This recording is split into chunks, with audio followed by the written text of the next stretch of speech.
Hi, everyone. I've now returned almost all of the shorter papers so that you can begin to work on the longer papers due at the end of the semester. Hope you've had a good beginning. I am also in the midst of reviewing what you've written me and if I haven't written you yet, and you have written me with regard to the topic, I should be getting you that material tomorrow, sometime over the weekend.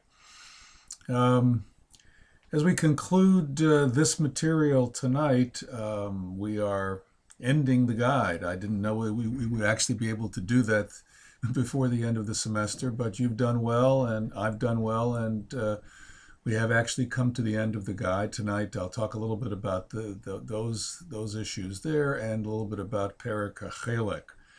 So as we approach the end of the guide, and indeed the end of the course, we begin to think about what we have learned about Maimonides and of Maimonides. The last chapters of the guide provide an insight into his overall sense of what we are all about and how we are to live our lives. Your comments on these materials show a very good understanding of Rambam and of some of the thornier issues in his writings. Chapter 51 begins with the parable of the castle, and I made note of the fact that when he talks about those who are able to enter the castle, there is no mention of mitzvot, nor of Torah, nor of Jews or Judaism. Many of you responded that maybe Rambam would just have assumed that we would understand that he was only talking about Jews who did the mitzvot and acted morally. This might be so, and in fact, others have argued this way. I am not convinced, as you can see by continuing asking the question.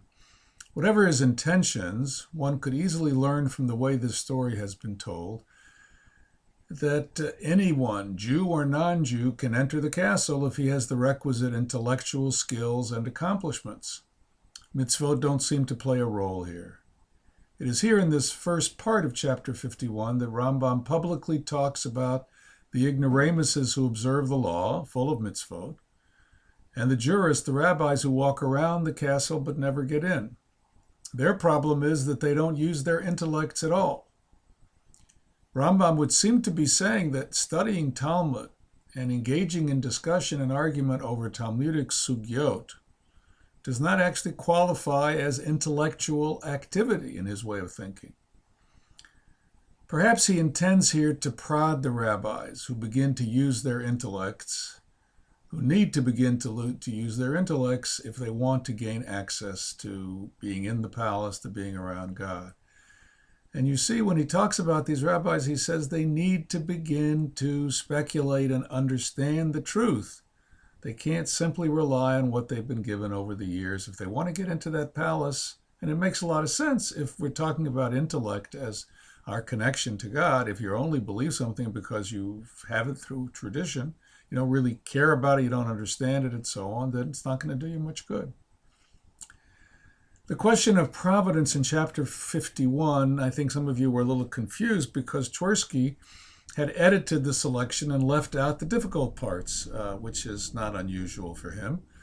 And I made the mistake, since it looked so long from Twersky, I didn't really check it paragraph by paragraph, and he indeed left out the problem parts. If you look at these materials, I would ask you please to look at the selection, the materials that Twersky left out that I scanned for you.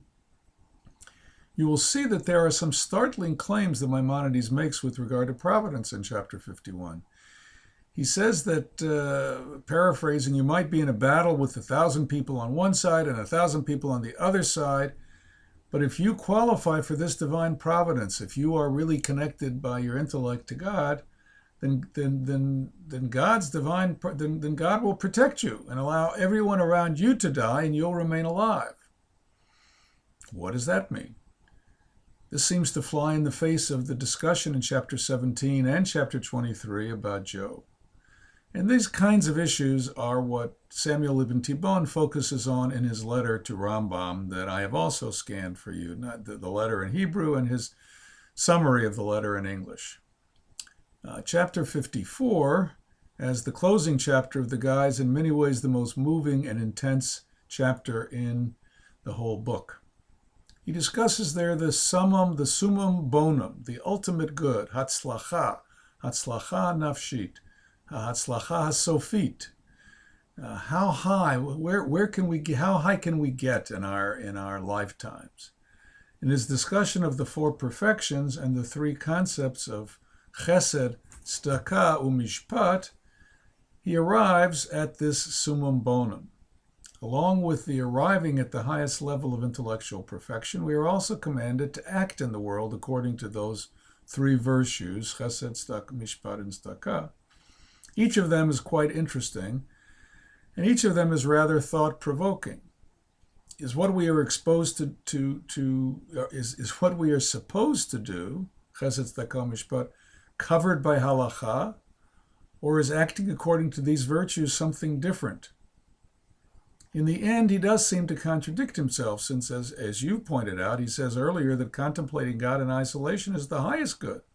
And now he talks about Chesed, Tzedakah, Umishpat, which requires us to re-engage the world. I think that he is not consistent with this, and perhaps he was mixed in his own feelings with regard to this material. So my sense is that finally a few words about Perek Chelek.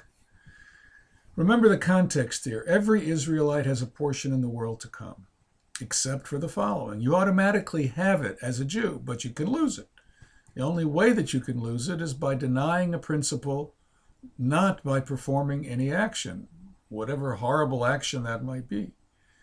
That seems to be his point here. Once again, I will make reference to the question about the function of the principles. What is their purpose? Believing in them doesn't get you anywhere, it seems. Rejecting them has important consequences. I'll just offer one interpretation. There are lots of interpretations of their function. Professor Eli Schweid suggested many years ago, he was a teacher of mine in Israel close to 50 years ago, suggested that these principles represent the basic features of a constitution of a Jewish polity. All 13 principles need to affirm by all the citizens of that polity, even if they don't fully understand them. He says that if everyone affirms these principles, then the elite philosophical few will have a supportive environment in which they can prosper. The basic beliefs about God and prophecy and Torah and mitzvot are all there. It is important for everyone to be loyal to these beliefs. This is what Schweid has suggested, and I think I may still agree with him. Many of you were concerned about the issue of resurrection, as were people who lived at Rambam's time. They didn't believe that Rambam believed in it. He barely explains what he's talking about when he lists this principle. Maybe we will ask those students who are doing their paper on this issue, at least 2 students, as we come towards the end, to share their results with the class, and we'll all then understand what's really going on with all of this. So good night and have a good week.